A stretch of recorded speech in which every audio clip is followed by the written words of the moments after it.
Hello नमस्कार दोस्तों, आप सभी को स्वागत है हमारे चैनल डियर पढ़ाकू में। आप जैसा कि सुन पा रहे होंगे और देख पा रहे होंगे, हमारा जो है प्यारा सा चैनल जिसका नाम है डियर पढ़ाकू। आप अगर इस चैनल पे नए हैं तो चैनल को सब्सक्राइब ज़रूर कर लीजिएगा। ये चैनल जो है स्पेशली आपका कम्पिटिटिव एग्ज़ाम से रिलेटेड जो भी नोटिफिकेशन हो या फिर क्लासेस से रिगार्डिंग बनाया गया है।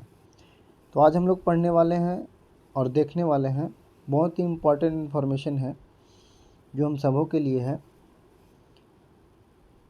एक दो दिन पहले ही एमटीएस का जो है वो पेपर फर्स्ट का है वो रिज़ल्ट आया है दोस्तों। तो उसी से रिगार्डिंग हम लोग कुछ बात कर लेते हैं। तो चलिए देखते हैं इसमें आपका कि कब उसका रिज़ल्ट निकला और आगे जो है उसको हमको तैयारी कैसे करना है। जैसा कि यहाँ पे दिया गया है कि एमटीएस पहले चरण का परिणाम जारी कुछ दिन पहले ही जारी हुआ है, 7 अक्टूबर को हुआ था जारी, ठीक है। जिसमें इसका लिखता क्या कि कर्मचारी चयन आयोग जो एसएससी है वो मल्टीटास्किंग नॉन टेक्निकल स्टाफ और central bureau of indirect taxes और कस्टम और सेंट्रल ब्यूरो ऑफ नारकोटिक्स में हवलदार नियुक्ति 2021 की कंप्यूटर रहित परीक्षा का रिजल्ट जारी कर दिया गया है। देखिए दोस्त, एक चीज़ आपको बताते हैं। पहले एमटीएस जो है ना वो केवल एक ही एग्ज़ाम लेती थी, आपका नॉन टेक्निकल। लेकिन पिछले वर्ष जो है उसमें 2 पोस्ट जोड़ी है। एक आपका है CBIN सेंट्रल ब्यूरो इन नारकोटिक्स और एक है CBIC, ठीक है, जो कि इन दोनों को मिलाकर ही हवलदार बोलता है। जिसमें इस बार जो है पेपर 1 में जो बच्चे हैं एमटीएस में 44,590 लोग जो हैं वो ये बोल सकते हैं पास किए हैं।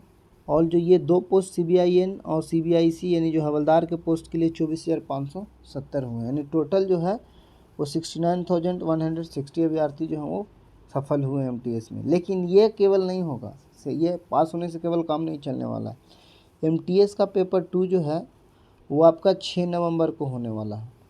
यानी महज बोल सकते हैं कि 25 दिन बाद या 1 मंथ के अप्रॉक्स में 6 नवंबर को पेपर 2 का एग्ज़ाम होने वाला है। और साथ ही साथ हवलदार पोस्ट के लिए जो है वो फिजिकल का एग्ज़ाम होने वाला है, ठीक है। तो फिजिकल टेस्ट की सूचना भी आगे जो है अगला वीडियो में दे दिया जाएगा। फिलहाल हम आते हैं डिस्क्रिप्टिव के बारे में। आपकी अगर बात करें एमटीएस का पेपर 2 का, तो इसमें डिस्क्रिप्टिव बहुत मायने रखता है दोस्त, क्योंकि इसमें आपका जो डिस्क्रिप्टिव पेपर है वो होता है क्वालिफाइंग नेचर, यानी केवल उसको क्वालिफाई करना होता है।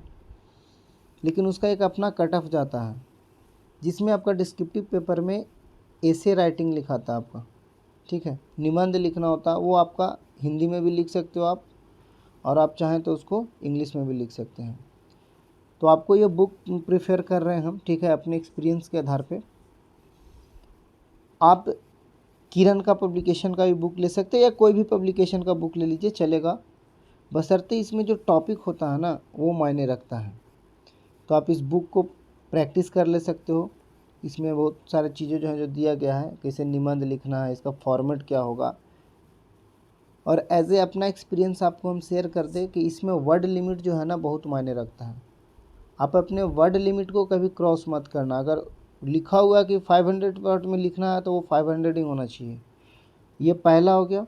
और दूसरा आपको ना कि फॉर्मेट जो है ना, आप लेटर लिख रहे हो या ऐसे लिख रहे हो तो उसका फॉर्मेट पे ध्यान देना, ठीक है, कि आपका फॉर्मल है कि इनफॉर्मल है, उसको हम कैसे लिखें। फॉर्मेट पे बहुत ज़्यादा मैटर करती है एसएससी। दूसरा इसमें और अपना बताना चाहेंगे इसमें कि डिस्क्रिप्टिव में देखा गया क्या ना कि एक आपका रिज़ल्ट के टाइम में ये चीज़ दिखेगा कि आपको यूएफ लगा देता है पेपर में। इसका मतलब क्या होता है? यूएफ का मतलब होता है अनफेयर। अगर एसएससी बोर्ड को लगा कि आप में कुछ उस तरह से है, आपने कुछ इलीगल चीज़ किया हो या फिर ये डिस्क्रिप्टिव पेपर लिखने में आप बहुत ज़्यादा ये होता नहीं है कि काट छाट दिस डेट अगर कर दिए हो, तो वो आपको यूएफ लगा के आपको इसमें फेल कर देगी, जो कि इधर 2 साल से ये ट्रेंडिंग में यूएफ का लफड़ा। इसलिए डिस्क्रिप्टिव को हल्के में ना लें, ठीक है, इसको थोड़ा तैयारी अच्छा से आप लोग करें। ये तो हो गई जो एग्ज़ाम दे दिए हैं डिस्क्रिप्टिव 2 का। अब हम जो बताने जा रहे हैं वो बहुत वेरी इंपॉर्टेंट है, खास करके वैसे बच्चों के लिए जो 12th पास करके अपना सरकारी जॉब के लिए तैयारी कर रहे हैं, अपने माँ बाप के सपनों को पूरा करने के लिए सोच रहे हैं। तो चलिए दोस्तों, आप लोग के लिए बहुत ही ख़ास न्यूज़ लेकर आ रहे हैं जो कि आपके आने वाले फ्यूचर में जो है वो बहुत ही हेल्पफुल होगा। आप कहीं भी क्लासेस करते हो, ठीक है, आप अगर सरकारी जॉब की तैयारी के लिए हैं, प्रिपेयर कर रहे हैं, तो बहुत जल्द ही जो है आपका MTS का भी जो है वो फॉर्म आने वाला है, जो कि इसका जो एलिजिबिलिटी अगर देखें हम तो ये जो है आपका 10th पे ही आता है, यानी 10th पास अगर आप हो तो आप इसको फॉर्म को भर सकते हो दोस्तों। और ये जो न्यू वैकेंसी वो कब आने वाली है दोस्तों, यहाँ लिखा हुआ है कि न्यू वैकेंसी का जो आवेदन है वो शुरू होने वाला आपका 25 जनवरी 2023, यानी महज 2 से 3 मंथ बाद आपका वैकेंसी आने वाला है। वो भी कब, तो 25 जनवरी को। अब ये जो डेट है ना वो एक्सपेक्टेड डेट है, ठीक है, थोड़ा बहुत आगे पीछे भी हो सकता है, लेकिन जब एग्ज़ाम का रिज़ल्ट आ गया फर्स्ट का, नवंबर में आपका टायर 2 भी यानी डिस्क्रिप्टिव पेपर भी हो जाएगा, तो मुझे नहीं लगता है कि वो नोटिफिकेशन नहीं निकाला। कन्फर्म 110% श्योर एक नोटिफिकेशन निकालेगा। साथ ही साथ दोस्तों अगर हम बात करें कि कितना आएगा भाई नंबर ऑफ पोस्ट वैकेंसी का, तो देखिए यहाँ क्लियर कट लिखा हुआ है कि SSC MTS में लगभग इस बार जो आपका नंबर ऑफ पोस्ट आने वाला है वो 15,000 यानी 15K के अबाउट में। ये अपने आप में बहुत बड़ा पोस्ट है, ठीक है ना। क्यों? क्योंकि इस बार CGL भी 20,000 यानी बोलने का पहली बार इतना ज़्यादा वैकेंसी लाई है, तो इन्होंने भी अपना सीट में बढ़ोतरी किया है, तो ये आपके लिए अच्छा चीज़ है, ठीक है, कि 15,000 जो है MTS में वैकेंसी आने वाला है। अब थोड़ा सा आगे और जान लें इसके बारे में।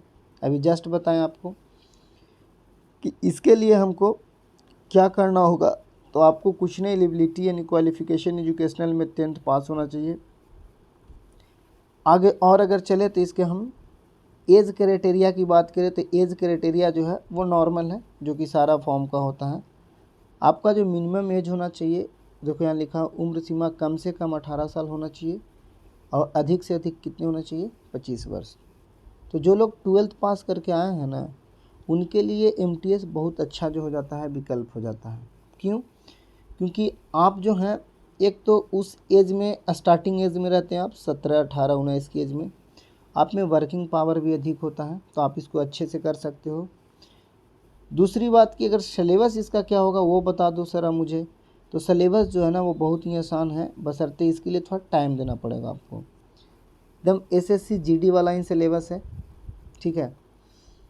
आपका जो है रीजनिंग पूछेगा 25 नंबर का और 25 क्वेश्चन रहेगा, मैथ पूछेगा 25 क्वेश्चन, इंग्लिश पूछेगा 25 क्वेश्चन, और जनरल अवेयरनेस पूछेगा 25 क्वेश्चन।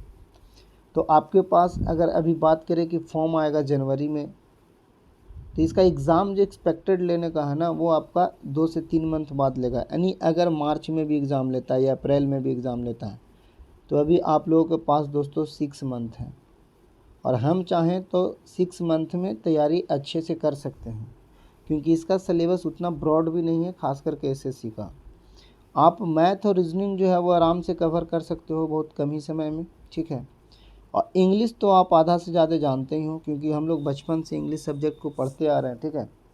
मैथ थोड़ा सा इसलिए अलग हो जाता है क्योंकि इसमें कॉमर्शियल मैथ में थोड़ा सा ट्रिक वगैरह लगाना होता है, और रीजनिंग तो खैर आपका जो है वो बिल्कुल अलग चीज़ हो जाता है, उसको पढ़ना ही पड़ेगा। अब यहाँ पे जनरल अवेयरनेस की बात करें तो ये GK GS से रिलेटेड है, तो GK GS का कोई और पठानी नहीं होता, लेकिन फिर भी हम लोग GK GS के लिए शुरू से पढ़ते आ रहे हैं, उसमें हमको और आगे मेहनत करना है। और अगर आगे बात करें दोस्तों, तो हम अभी जस्ट बता ही दिए आपको कि जो आपका जो है 25 जनवरी 2023 को फॉर्म आने का 100% चांस है। तो चलिए इसी के साथ इस नोटिफिकेशन का जो है आप देखें कैसे डिटेल्ड में कि कैसे जो है वो MTS का फॉर्म जो आएगा कब, उसका एज क्राइटेरिया क्या है। तो आप लोग अगर मेरे चैनल को देख रहे हैं तो बहुत अच्छी बात है, अगर आप नए हो तो आप मेरे चैनल को सब्सक्राइब कर दो और बेल आइकन दबाना ना भूलें। ये जो घंटी जो दिख रहा है आपको ये दबा दीजिए, ताकि कोई भी और भी कम्पिटिटिव एग्ज़ाम से रिलेटेड अगर आए वैकेंसी तो उसका जो नोटिफिकेशन है वो आपको दे दिया जाए दोस्तों। चलिए सभी को गुड नाइट, बाय बाय। फिर मिलते हैं हम लोग अगले नोटिफिकेशन में किसी अगले वैकेंसी के साथ। Bye bye.